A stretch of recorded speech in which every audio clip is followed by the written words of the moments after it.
Hi, welcome to Givika vlogs.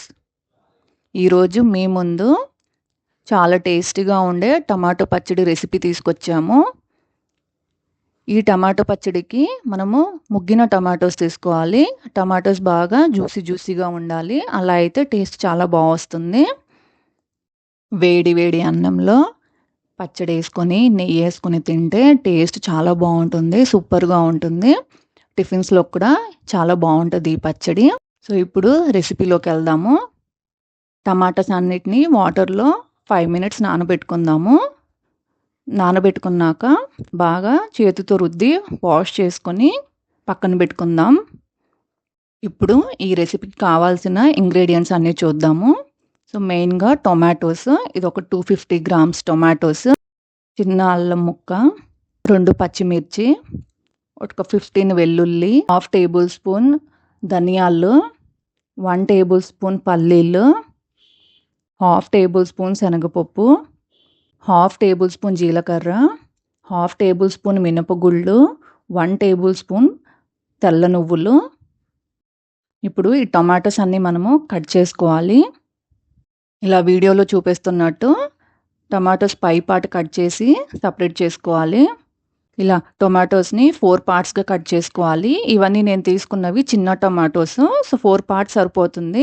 మీరు ఇంకా పెద్ద టొమాటోస్ కనుక తీసుకుంటే దానికి ఒక 8 parts అలా కట్ చేసుకోండి. వీడియోలో చూపిస్తున్నట్టుగా టొమాటోస్ అన్నీ కట్ చేసుకుందాము. నెక్స్ట్ స్టవ్ ఆన్ చేసి చిన్న కడాయి పెట్టుకొని హీట్ ఎక్కనిద్దాము. కడాయి హీట్ ఎక్కినాక పల్లీలు వేసి దోరగా వేయించుకుందాము. అలా పల్లీల్లో క్రాక్స్ వచ్చే వరకు వేయించుకోవాలి. పల్లీలు వేగినాక వేరే బౌల్లోకి ట్రాన్స్ఫర్ చేసుకుందాం. నెక్స్ట్ శనగపప్పు వేయించుకుందాము. వేగిన తర్వాత వాటిని కూడా సపరేట్ బౌల్లో ట్రాన్స్ఫర్ చేసుకుందాం. నెక్స్ట్ ధనియాలు, ప్యాన్ బాగా హీట్ ఎక్కింది, సిమ్ తగ్గించుకొని దోరగా వేయించుకోండి. వేగిన తర్వాత వేరే బౌల్లోకి ట్రాన్స్ఫర్ చేసుకుందాం. నెక్స్ట్ మినపగుళ్ళు, సిమ్ లో ఫ్లేమ్లో పెట్టుకోవాలి. మినపగుళ్ళు వేగిన తర్వాత వేరే బౌల్లోకి ట్రాన్స్ఫర్ చేసుకుందాం. నెక్స్ట్ జీలకర్ర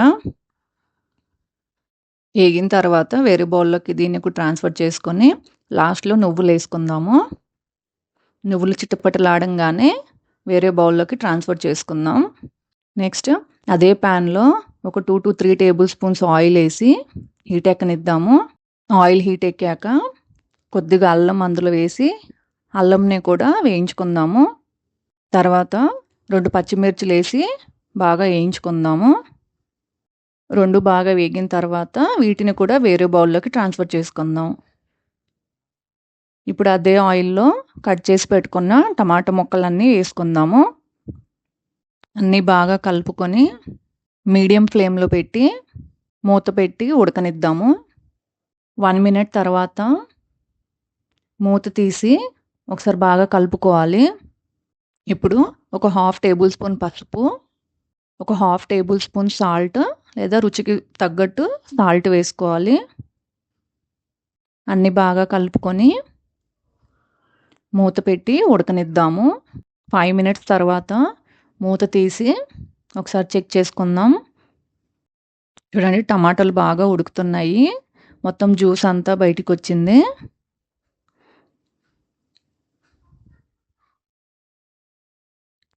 ఆ జ్యూస్ అంతా ఎగిరే వరకు మనము ఉడికించుకోవాలి.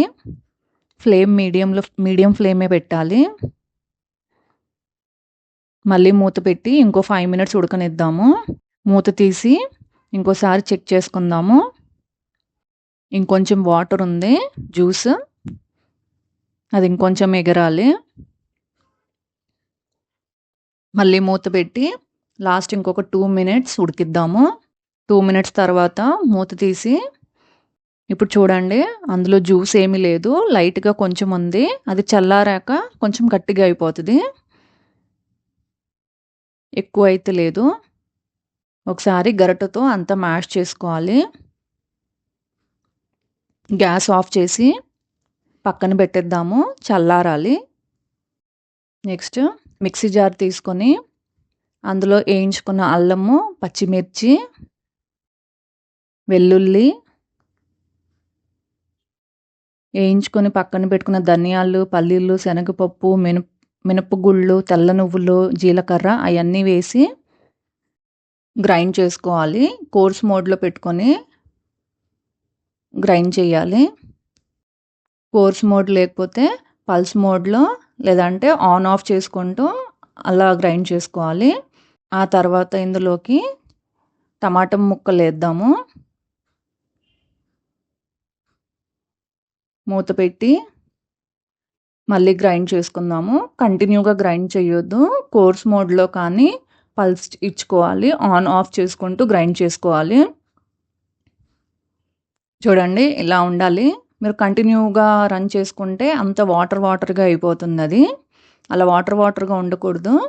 అందుకని పల్స్ ఇచ్చుకుంటూ చేసుకుంటే ఇలా కొంచెము గట్టిగా వస్తుంది. దీన్ని మనము వేరే బౌల్లోకి ట్రాన్స్ఫర్ చేసుకొని ఇప్పుడు గ్యాస్ ఆన్ చేసుకొని ఒక చిన్న తడక ప్యాన్ పెట్టుకొని అందులో ఒక 2 టేబుల్ స్పూన్ వరకు ఆయిల్ వేసుకోవాలి.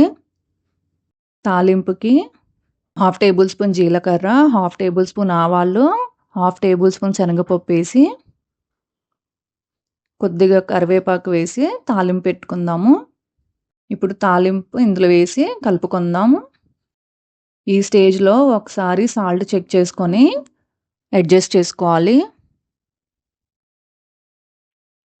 సో టేస్టీ టమాటా పచ్చడి రెడీ అయిపోయింది. నేను ఇంకా సర్వింగ్ బౌల్లోకి ట్రాన్స్ఫర్ చేసుకున్నాను.